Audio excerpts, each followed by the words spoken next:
Orang kritis itu orang yang bagaimana sih?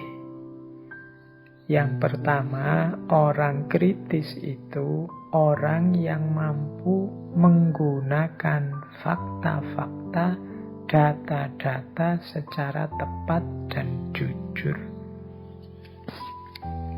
Jadi ada data, ada informasi, ada fakta, ya dipakai pas dan jujur. Tepat itu ya konteksnya nyambung, relevan, dan jujur. Jujur itu apa adanya, dia tidak manipulasi, dia tidak mengubah-ubah untuk bisa sesuai dengan situasi hari ini. Dia tidak mengubah-ubah. Ya memang faktanya pas, kita memilih data yang relevan seperti dijelaskan tadi. Itu kompetensi kritis yang pertama. Kemudian orang kritis itu yang kedua mampu mengorganisasi pikiran dan mengungkapkannya dengan jelas, logis, dan masuk akal. Jadi yo gampang-gampangannya pinter bernalar, pinter mengelola pikiran, dan pinter menyampaikannya. Kemudian yang ketiga, orang kritis itu mampu membedakan antara pikiran yang logis dan valid dengan pikiran yang tidak logis dan tidak valid. Jadi orang kritis itu bisa menilai, oh ini masuk akal, kalau itu tidak masuk akal. Nah itu berarti orang ini punya kemampuan kritis. Banyak orang yang tidak bisa menjudgment ini masuk akal, ini tidak masuk akal itu.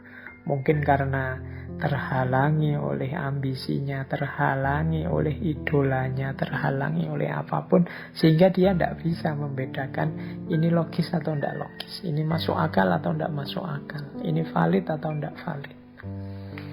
Nah, kemampuan ini menunjukkan kita kritis kalau mampu melakukan yang seperti itu. Kemudian yang kelima, mampu mengidentifikasi kecukupan data. Ya kalau ini orang yang kritis itu bisa menentukan ini datanya sudah cukup apa belum. Alasan yang mau saya sampaikan ini sudah memadai apa belum. Nah ini kalau orang kritis mampu melakukan itu. Kalau kita kesulitan di sini ya berarti kita kurang kritis.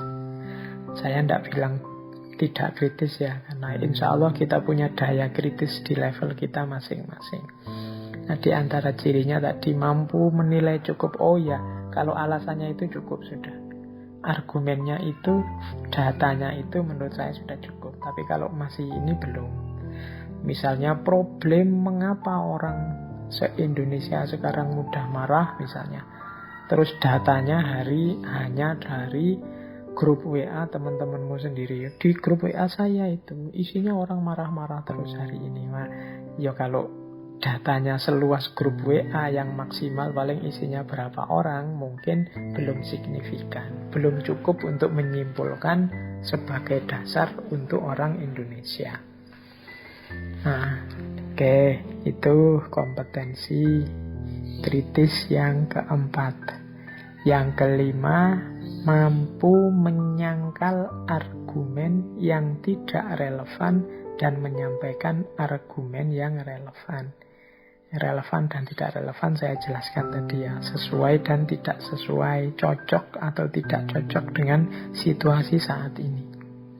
Argumenmu luar biasa sih, masuk akal ya, tapi untuk situasi sekarang tidak cocok, tidak sesuai. Hari ini orang sudah tidak percaya yang seperti itu lagi. Manusia hari ini tuh butuhnya apalah gitu ya kalau berargumen. Kalau tidak ada gambarnya mereka tidak percaya, tidak ada videonya mereka tidak percaya. Jadi kalau kamu hanya kata-kata sekarang tidak dipercaya. Atau begini, kalau hari ini itu engkau dianggap benar kalau followermu ya minimal 1000 lah, itu baru kamu dianggap punya power.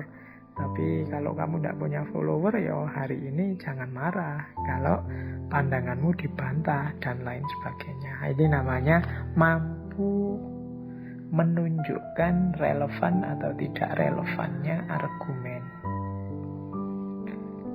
Kemudian kompetensi kritis juga adalah mampu mempertanyakan suatu pandangan dan mempertanyakan implikasi dari suatu pandangan. Mempertanyakan itu ya mungkin setara dengan menggugat. Cocok ndak itu? Kok kamu berpendapat begitu?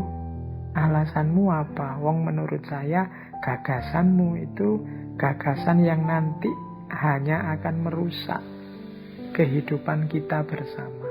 Nah, ini kemampuan mempertanyakan namanya.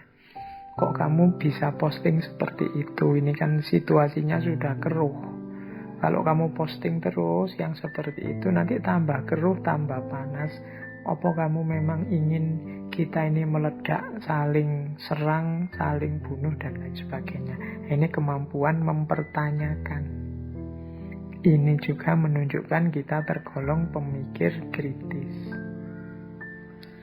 Kemudian yang keenam, pemikir kritis itu orang yang sadar bahwa dia juga bisa salah, dia juga bisa keliru. Dia sadar pemahamanku terbatas. Dia sadar aku tidak selalu benar. Aku tidak selalu cocok dan sesuai dalam berpikir. Nah, ini orang yang sadar semacam ini juga termasuk kompetensi kritis. Berarti kritis tidak sama dengan ngeyel. Tidak mau disalahkan, merasa dirinya selalu benar. Pokoknya siapapun yang debat dengan saya harus kalah. Dalam pengalaman hidupku tidak pernah aku debat kok kalah. Itu aku selalu menang. Ini mungkin justru menunjukkan engkau tidak kritis. Karena kita ini manusia. Wajar saja kalau kita keliru, salah.